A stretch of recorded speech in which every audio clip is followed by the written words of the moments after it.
L'élargissement de la définition de l'action de formation rend sans doute obsolète la notion même de besoin de formation.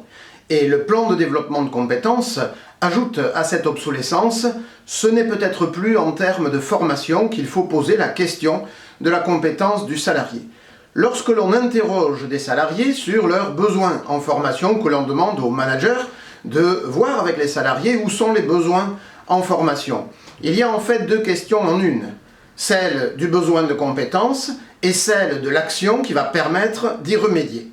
En posant la question en termes de besoin de compétences et non plus de besoin de formation, vous dissociez ces deux questions, quel est le besoin de compétences et ensuite quelle est l'action ou quelles sont les actions qui vont permettre le plus efficacement, dans le meilleur confort, de la manière la plus adaptée pour les salariés concernés, d'acquérir ces compétences. Cette deuxième question, elle ne relève pas forcément d'un dialogue entre le manager et le salarié, même s'ils peuvent avoir bien évidemment leur point de vue sur la question, de quelle manière tu préférerais développer tes compétences, mais ça relève davantage des professionnels de la formation qui vont maîtriser l'ingénierie des compétences qui permettra d'apporter le service, l'action, la modalité la mieux adaptée et celle qui va réunir les meilleures garanties en termes d'efficacité, en termes donc d'adaptation, en termes aussi d'organisation et évidemment en termes de coût et de qualité. Donc la dissociation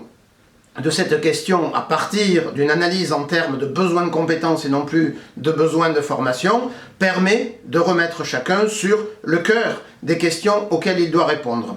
Si l'on suit cette logique, cela veut dire qu'il convient de revisiter l'intégralité des supports et des documents de dialogue entre les managers, les salariés, le service formation et plus largement le service RH, et de ne plus voir apparaître la question de la formation en tant que telle, centrée sur le moyen, mais plutôt celle de la compétence de manière systématique, la formation étant renvoyée à celle de moyen. Ce qui veut dire que dans un entretien d'évaluation, dans un entretien professionnel, la question centrale, ce n'est jamais, bien évidemment, la formation, c'est toujours le besoin de compétences. Quelles sont les compétences qui permettraient à un salarié de travailler dans un meilleur confort de travail, de gagner en efficacité, de mieux collaborer avec ses collègues, etc.